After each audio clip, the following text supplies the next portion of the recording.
Hello everyone, welcome back to my channel learning with pace. तो हम लोग learning and motivation का जो टॉपिक कर रहे थे उसमें हमने पार्ट 1 कंप्लीट किया, जिसमें हमने ये जाना कि लर्निंग एंड मोटिवेशन का क्या बेसिक आइडिया है, लर्निंग एंड मोटिवेशन का मतलब क्या होता है। लेकिन आज की वीडियो में हम बात करेंगे लर्निंग एंड मोटिवेशन के अप्रोचेस के बारे में, ठीक है।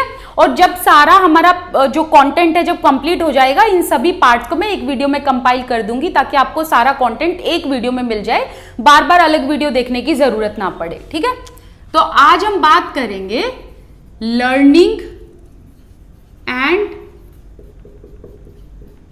मोटिवेशन के अप्रोचेस के बारे में।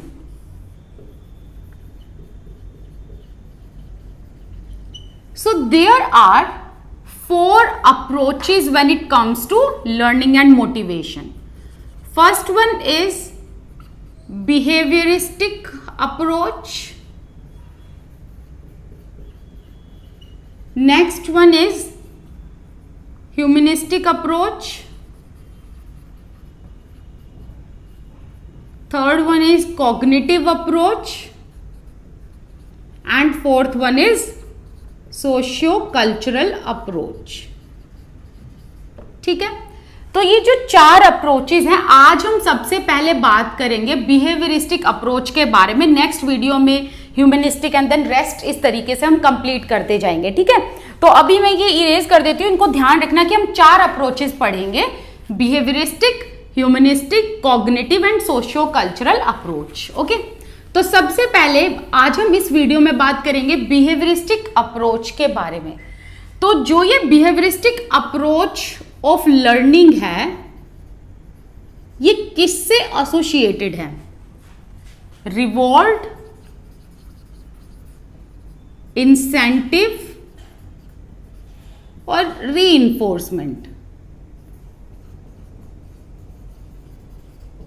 तो आपने जो लर्न करा, और या ये कह लो आपका जो बिहेवियर है उसका क्या कॉन्सिक्वेंस है, आपको क्या रिवॉर्ड मिला, क्या इंसेंटिव मिला, या कैसा रीइंफोर्समेंट था। तो ये जो वर्ड है ना, reward, incentive, reinforcement, it is directly associated with behaviouristic approach of learning. अब देखो, बिहेवियरिस्टिक अप्रोच में एक वर्ड निकल के आता है बिहेवियरिज्म। अब बिहेवियरिज्म जो है ना, ये एक स्कूल ऑफ थॉट है। क्या है? School of thought.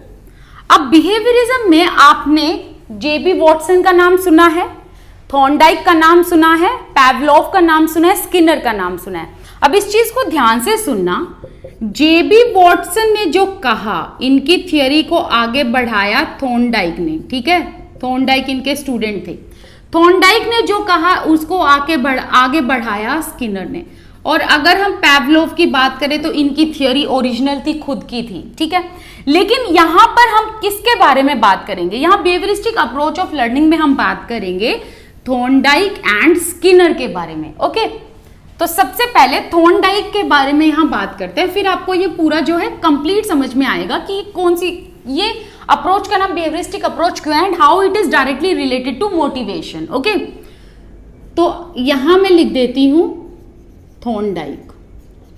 अब इस चीज को ध्यान से समझना, थॉर्नडाइक ने 3 लॉज ऑफ लर्निंग बताई है, ठीक है।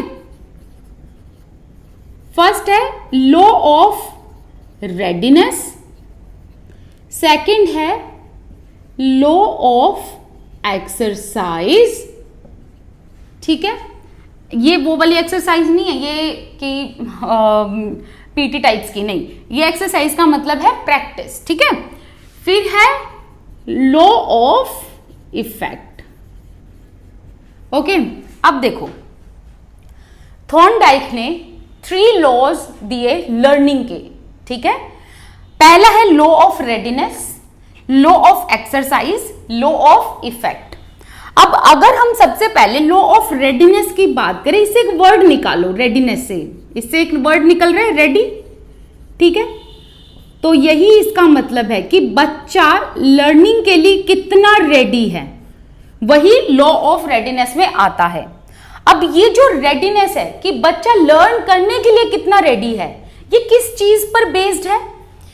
So it is based on various facts. पहला तो ये कि बच्चा फिजिकली कितना रेडी है, कि बच्चा अगर हेल्दी है, बच्चा अगर फिट है, बच्चे को कोई डिजीज नहीं है, कोई प्रॉब्लम नहीं है फिजिकली, तो वो अच्छे से लर्न करेगा, वो हमेशा मोटिवेटेड रहेगा लर्न करने के लिए। ठीक है। अगर बच्चा अनहेल्दी है, अगर बच्चे को कोई बीमारी है, बच्चा भूखा है, तो उसकी लर्निंग पर बुरा प्रभाव पड़ेगा। नेक्स्ट आता है रेडीनेस में कि बच्चा इमोशनली कितना रेडी है, मतलब इमोशनली बच्चा कितना स्टेबल है। ओके। अब ये जो चीज है हमने इमोशनल डेवलपमेंट में भी पढ़ी थी कि बच्चे का इमोशनल स्टेबल होना बहुत जरूरी है लर्निंग पॉइंट ऑफ व्यू से, अगर हम देखें तो। नेक्स्ट है लॉ ऑफ रेडीनेस में फिर ये कहा गया, थॉर्नडाइक ने कहा कि बच्चा कॉग्निटिव तरीके से कितना रेडी है। ठीक है। जैसे कि एक फर्स्ट क्लास के बच्चे को आप 12th क्लास की मैथ्स नहीं समझा सकते, राइट? तो हमें यह देखना पड़ेगा कि बच्चा कॉग्निटिव कितना रेडी है।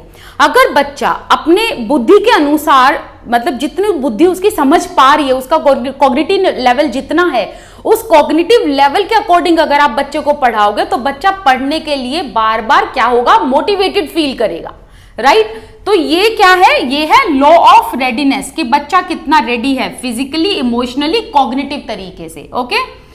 नेक्स्ट है लॉ ऑफ एक्सरसाइज। यहां पर ट्रायल एंड एरर को याद करो तो practice makes a man perfect. तो यहां पर थॉर्नडाइक ने कहा कि बच्चे जो हैं वो ट्रायल एंड एरर मतलब प्रैक्टिस करके सीख जाते हैं, एंड प्रैक्टिस से जो है बच्चे की जो त्रुटि है वो भी खत्म हो जाती है।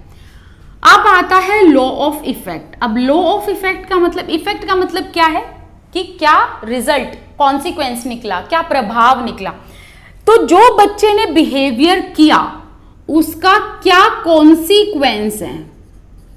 ठीक है। जैसे कि दो तरीके के कॉन्सिक्वेंस है, एक गुड आउटकम हो गया, आउटकम का मतलब भी कॉन्सिक्वेंस होता है, एक बैड आउटकम हो गया।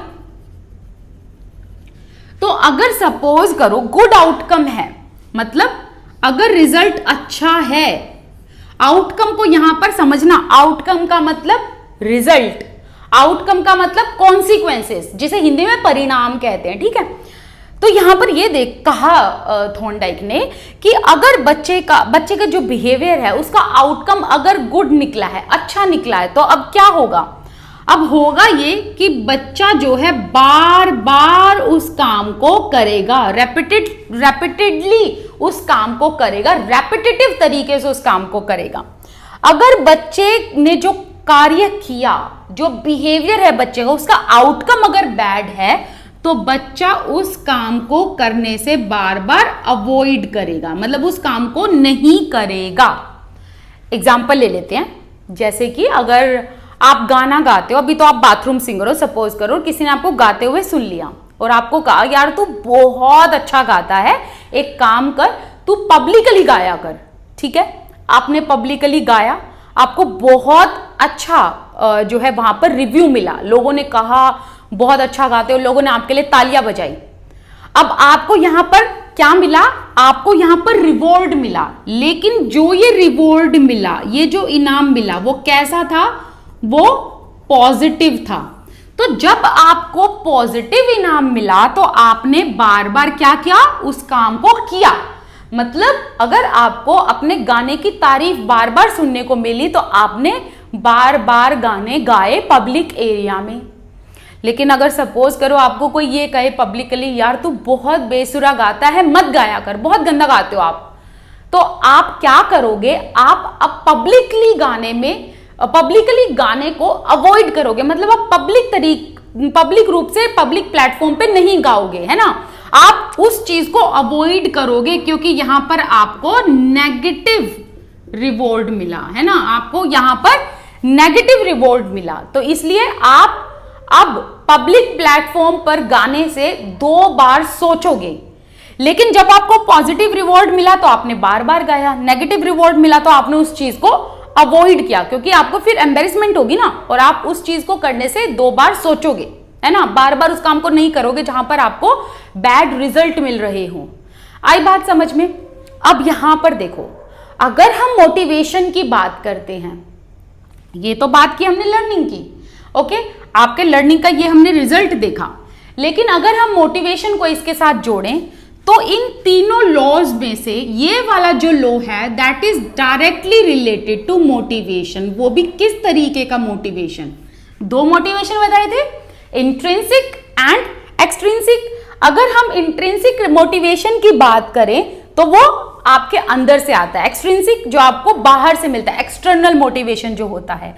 तो यहां पर देखो आपको यहां पर कैसा मोटिवेशन मिला?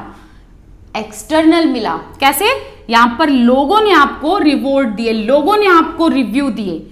अगर लोगों ने आपको पॉजिटिव रिव्यू दिया तो आपने बार बार उस काम को किया, या लोगों ने आपको नेगेटिव रिव्यू दिया तो आपने उस काम को अवॉइड किया। तो आपका यहां पर कौन सा मोटिवेशन है? External motivation. तो थॉर्नडाइक ने कहा law of effect that is directly associated with external motivation. आई बात समझ में? अब इन दोनों को थोड़े से टाइम के लिए भूल जाओ, अब इसी को आगे कंटिन्यू करते हैं। ओके, तो एक बार इसका स्क्रीनशॉट ले लो अगर लेना है तो, फिर मैं इसको रब कर दूंगी and then I will move forward.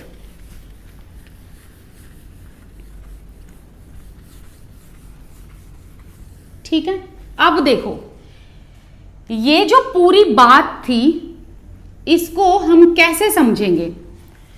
तो बात ऐसी है कि आपका जो बिहेवियर है उसका जो आउटकम है या जो रिजल्ट है या ये कह लो जो कॉन्सिक्वेंसेस, अब बात तो एक हुई है ना, तो आपके बिहेवियर का क्या रिजल्ट है, क्या परिणाम है, वो इस चीज को डायरेक्ट करता है कि आप उस काम को बार बार करोगे या फिर यहां पर रेपिटेशन लिख दो, रेपिटेशन ऑफ वर्क,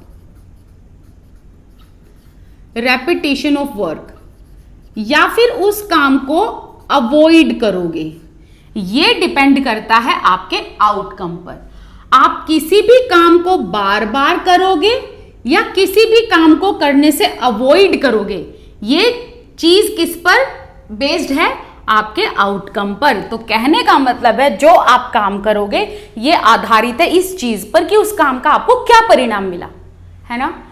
इसी चीज को स्किनर ने कहा रीइंफोर्समेंट।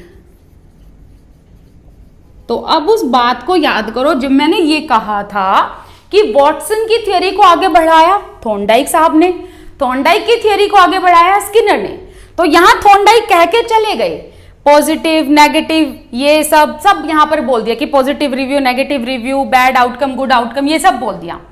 अब स्किनर ने कहा कि अगर हम कोई काम बार बार करते हैं या कोई काम को हम अवॉइड करते हैं, करने से पहले 2 बार सोचते हैं, ये किस चीज पर डिपेंड करता है? आउटकम पर।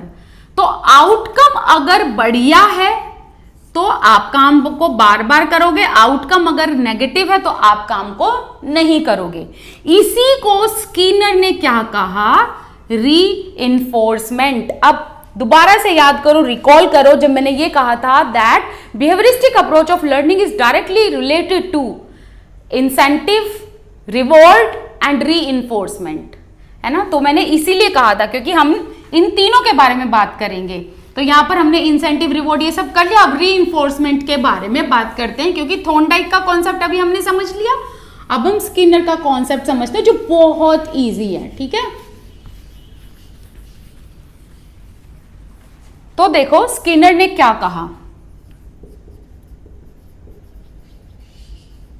स्किनर ने रीइंफोर्समेंट वर्ड को यूज किया, है ना। जिस चीज को थॉर्नडाइक ने लॉ ऑफ इफेक्ट कहा उस चीज को स्किनर ने रीइंफोर्समेंट कह दिया। अब इन्होंने एक बात की पनिशमेंट के बारे में, ओके। अब देखो रीइंफोर्समेंट की अगर हम बात करें तो यहां पर इन्होंने कहा एक तो पॉजिटिव रीइंफोर्समेंट होता है, एक नेगेटिव रीइंफोर्समेंट होता है, ठीक है। ऐसा इन्होंने पनिशमेंट के कॉन्सेप्ट में कहा।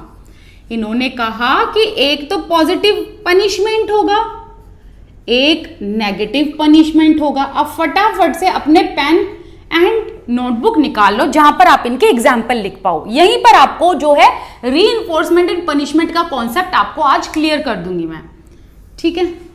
अब देखो, इन्होंने कहा कि पॉजिटिव रीइंफोर्समेंट का मतलब क्या है कि अगर तो आप ये चाहते हो कि बच्चा रिजल्ट अच्छे लेकर आए, बच्चा एक काम को बार बार करे, तो आप पॉजिटिव रीइंफोर्समेंट दोगे। फॉर एग्जाम्पल, आपसे बच्चे ने मांगी बाइक, ठीक है, आपसे बच्चे ने क्या मांगी, बाइक मांगी, लेकिन आपने रिप्लाई में कहा कि मैं आपको बाइक तब दूंगा जब आप अपनी क्लास में फर्स्ट आओगे, ठीक है। या तो आप यूं कहोगे कि जब आप अपनी क्लास में फर्स्ट आओगे तब मैं आपको बाइक दूंगा, या फिर आप क्या पता ये कह दो जब आप 95% लेकर आओगे तब मैं आपको बाइक दूंगा, ठीक है। तो यहां पर बाइक क्या है, ये एक रिवॉर्ड है। आप यहां पर बच्चे को ये रिवॉर्ड क्यों दे रहे हैं, क्योंकि बच्चा बार बार इस काम को करे, ठीक है। मतलब आप बाइक इसलिए दे रहे हैं कि बच्चा फर्स्ट आए या बच्चा 95% लेकर आए। तो आपने यहां पर क्या किया, यहां पर आपने बच्चे को पॉजिटिव रिवॉर्ड दिया और कहा कि अगर आप फर्स्ट आए अपनी क्लास में तो मैं आपको बाइक जरूर दूंगा। अब सपोज करो बच्चा फर्स्ट आ गया, ठीक है, क्योंकि बच्चे को बाइक चाहिए थी, ओके, तो ये रीइंफोर्समेंट काम कर गया। अब हुआ ये कि बच्चे ने जैसे ही बाइक ली, अब बच्चा घूमने दौड़ने लग गया। मतलब जब मन किया बाइक उठा के बाहर दोस्तों के साथ घूमना शूमना, है ना, जब मन किया तब बाइक पर उठकर चल दिया और पढ़ाई को कर दिया साइड में। अब आपने देखा कि भाई आपने बाइक तो दे दी बच्चे को, बच्चा जो है फर्स्ट भी आया था, ठीक है, लेकिन अब बच्चे को बाइक की आदत लग गई और अब बच्चा क्या करता है, जब मन करता है बाइक उठा के चला जाता है और अब बच्चा कम नंबर लेकर आ रहा है। तो अब आप क्या करोगे, अब आप उसे नेगेटिव रिवॉर्ड दोगे। तो यहां पर आप उसकी बाइक को क्या कर लोगे, उसकी बाइक को उससे छीन लोगे, उससे स्नैच कर लोगे, बट टेम्परेरी बेसिस पर, ठीक है। यहां पर आप बाइक छीन लोगे टेम्परेरी बेसिस पर, यहां पर कहोगे कि मैं तुमको बाइक तब तक नहीं दूंगा जब तक तुम दोबारा 95% नहीं लेकर आओगे। तो यहां पर आपने उसको रिवॉर्ड दिया ताकि वो फर्स्ट आए या 95% लेकर आए। यहां पर आपने उसके रिवॉर्ड को छीन लिया क्योंकि बच्चा बिगड़ गया था। तो अब आप उसको लाइन पर लाने के लिए आप क्या कर रहे हो, आप उसके रिवॉर्ड को थोड़े टाइम के लिए छीन रहे हो, और जब बच्चा प्रॉपर लाइन पर आ जाएगा, जब बच्चा क्लास में फर्स्ट आने लगेगा, आप उसको उसकी बाइक वापस कर दोगे, ठीक है। एक और एग्जांपल लेते हैं, फिर आपको और अच्छे से समझ आएगा। आपको पता है ना बच्चे मोबाइल की कितनी सारी जिद करते हैं, है ना, मोबाइल चाहिए, उनको गैजेट्स का बहुत शौक होता है, ठीक है। अब देखो बच्चे ने कहा कि भाई मुझे मोबाइल चाहिए, आपने कहा कि मोबाइल आपको तब मिलेगा जब आप अपनी क्लास में टॉप करोगे। आपने अपनी क्लास में टॉप किया और आपको मोबाइल मिला, पॉजिटिव रिवॉर्ड आपका मिला, ठीक है, पॉजिटिव रिवॉर्ड आपने दिया ताकि बच्चा टॉप करे क्लास में। लेकिन अब बच्चा सारा दिन मोबाइल पर लगा हुआ है, तो आप क्या करोगे, अब बच्चे का मोबाइल थोड़े टाइम तक छीन लोगे ताकि बच्चा दोबारा से टॉप करने लगे। क्यों, क्योंकि यहां पर बच्चे की मोबाइल हाथ में पकड़कर आदत खराब हो चुकी थी, वो पढ़ना छोड़ दिया था। लेकिन अब आप चाहते हो कि बच्चा लाइन पर आए, बच्चा दोबारा से क्लास में टॉप करे, बच्चा दोबारा से पढ़ने लगे, तो आप उसके रिवॉर्ड को थोड़े टाइम के लिए छीन लोगे, परमानेंटली नहीं छीनोगे। तो ये होगा नेगेटिव रिवॉर्ड। दोनों का आउटकम क्या है कि आप चाहते हैं कि बच्चे का आउटकम अच्छा निकले, बच्चा जो है उस काम को बार बार करे। तो बच्चे को जो है बार बार अगर आप वो काम करवाना चाहते हो तो आप पॉजिटिव या नेगेटिव रिवॉर्ड दे सकते हो, मतलब पॉजिटिव या नेगेटिव रीइंफोर्समेंट प्रोवाइड कर सकते हो। आई एम सो सॉरी, बीच में मुझे वीडियो स्टॉप करनी पड़ी क्योंकि एक इंपॉर्टेंट कॉल आ गया था, क्योंकि मैं फ़ोन से ही शूट करती हूँ और वो इंपॉर्टेंट कॉल की वजह से मुझे बाहर काम के लिए जाना पड़ा और फिर मुझे बीच में टाइम नहीं मिला। अब मैं अगले दिन शूट कर रही हूँ ये, तो आई होप आप इस चीज़ के लिए मुझे माफ़ कर पाएंगे। अब अपना टॉपिक शुरू करते हैं। हम बात कर रहे थे स्किनर के बारे में, है ना, स्किनर का हमने रीइंफोर्समेंट पढ़ा, अब हम पनिशमेंट के बारे में पढ़ रहे थे। लेकिन मैं काम करती हूँ, आपको दोबारा से रिकॉल करा देती हूँ क्योंकि मुझे लग रहा है कि बीच में थोड़ी सी वीडियो अब्रप्ट तरीके से जो है कट हो गई। तो देखो हमने जो है बात की थी थॉर्नडाइक के बारे में। तो हमने थॉर्नडाइक का जो तीसरा लॉ पढ़ा था, लॉ ऑफ इफेक्ट, इसमें हमने ये पढ़ा था कि भाई जो आउटकम होता है या तो वो गुड होगा या बैड होगा। तो जो गुड आउटकम होगा तो आप उस काम को बार बार करेंगे, बैड आउटकम में आप उस काम को अवॉइड करेंगे।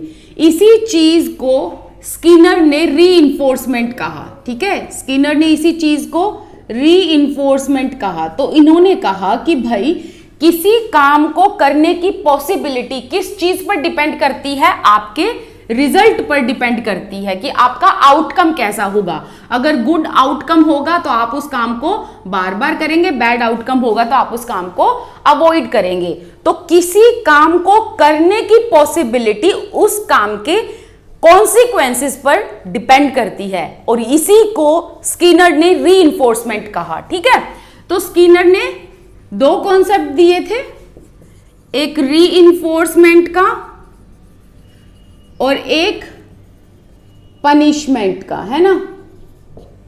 अब देखो रीइंफोर्समेंट में इन्होंने एक पॉजिटिव रीइंफोर्समेंट के बारे में बात की, एक नेगेटिव रीइंफोर्समेंट के बारे में बात की। ऐसे ही पनिशमेंट में एक पॉजिटिव एंड एक नेगेटिव पनिशमेंट के बारे में बात की। ठीक है, अब अगर इनका एग्जाम्पल आपने समझ लिया तो आपको ये कॉन्सेप्ट क्लियर हो जाएगा। देखो पॉजिटिव रीइंफोर्समेंट में मैंने आपको एक एग्जाम्पल बताया था बाइक वाला, ऐसे एक मोबाइल वाला एग्जाम्पल ले लो। बच्चे ने कहा आपसे कि मुझे एक मोबाइल चाहिए, आपने कहा क्लास में फर्स्ट आओ तभी आपको मोबाइल मिलेगा। तो अब बच्चा मोबाइल के लालच में यहां पर क्या करेगा, यहां पर मोबाइल के लालच में बच्चा पढ़ने लगेगा।